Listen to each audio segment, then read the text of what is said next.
when we moved here, it was 9 of us in a building that had those old metal desks, and we had no idea what was going to happen. This is the good stuff. The backstory to an incredible success story. It's still very early in our days. I mean, we are nowhere near the end game for what we're trying to build. And so, we think our future is very bright. We love the industry that we're in. Under Todd Becker's leadership, Green Plains has grown from fledgling ethanol producer to second largest consolidated owner in the world. The company's 17 plants, located in Nebraska, Iowa, and beyond, produce about 1.5 billion gallons of ethanol a year. The volatility of our business makes people queasy. Forward-focused and expert in risk management, Todd thrives on the challenges. A steady hand backed by a fierce and inherent drive to succeed. I knew from a very young age I was going to be a trader. I mean, I knew my grandfather was a trader. I watched the traders go to the Board of Trade in Chicago and come home all of a sudden wealthier than when they left. And I said, that's for me. And I always had it in me. I mean, if it was, as my mother said, if it wasn't nailed down, I sold it or I traded it for something else. Todd grew up in the northwestern suburbs of Chicago, the youngest of 3 boys, a free-range kid. We were raised to be very independent, eat what you kill kind of attitude. The first in his family to go to college, he graduated from the University of Kansas before taking his first real job as a bond trader in Kansas City. Within a year, his career brought him to Omaha and the Schooler Grain Company.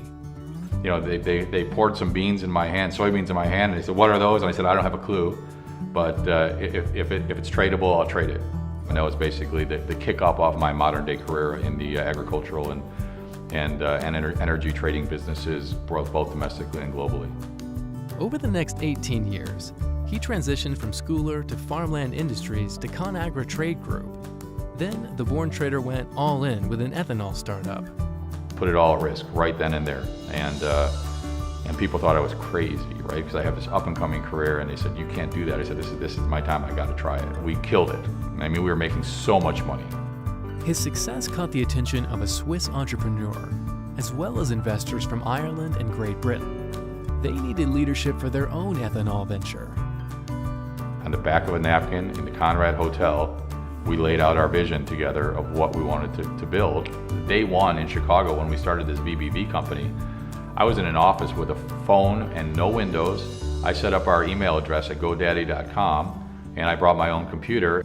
In 2008, that Chicago-based startup merged with Omaha-based Green Plains. We had no revenues, we had no profits, we had no money, we had no cash, and we were literally, and the market was turning bad.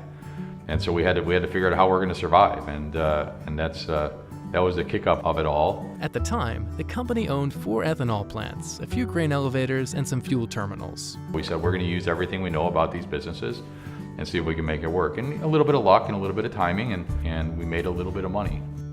Then, with a key eye on managing volatility, they started to make more money. That's our expertise. That's what's made us survive through this huge cyclical up and a huge cyclical down in our industry. And a lot of people wrote us off many, many times. Remember those 9 employees at the metal desks? Green Plains now employs 1,375 people across the U.S., with revenues topping $4 billion a year. We're getting the best of the best wanting to come to our company. It's exciting to see the young people that want to work for us become great leaders and great traders in our company. Recognized by Fortune as one of the nation's fastest growing companies, Todd expects Green Plains to crack the Fortune 500 list in the next couple of years. That's a milestone, but in the end, we still want to be a great company. We still want to grow our company. We still want to make money for our shareholders. We want to grow our value for our shareholders. And again, still the same thing as take care of our employees and take care of our employees' families and make sure that, that we're a good destination to go to. Just recently, the destination for the company's corporate headquarters shifted to Exarban Village, its 4th move within Omaha. Every single day I'm in awe when I walk into the place. Green Plains prides itself on investing in its employees. Their satisfaction is a priority, and hard work is the expectation. We are old school. We expect a lot out of our people. We expect everybody to understand the details. We push accountability very, very hard. First one in, last one out. That's what we tell everybody that comes to work for us. If you want to get ahead in what we do, you got to work the hardest. You've got to go for it every single day. While Todd embodies that hard-charging attitude in the office, he is also a devoted husband and father. He and his wife Amy met in Minneapolis while both worked for ConAgra. I saw her across the trading floor and said, I wonder if she'll have dinner with me. And the initial answer was no. So she didn't want anything to do with traders. So I had to go to the receptionist up front to have her work it a little bit to try and actually get her to have dinner with me.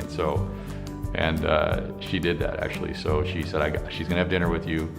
And if you ask my wife, she would tell you it was because it was a free dinner. The Beckers married a year after that dinner. They now have 4 children. 4 daughters that we're going to make very strong women out of. Raising our children and raising them well is extremely important. If I'm not working, it's about the family. And there's not much in between that. Todd Becker, for your compelling success story with many more chapters still to come, welcome to the Omaha Business Hall of Fame. Every single day I tell people that I pinch myself. Every day. I do what I thought I was going to be doing when I was 7 years old. Every single day. There's never been a day in my career that I haven't loved what I do.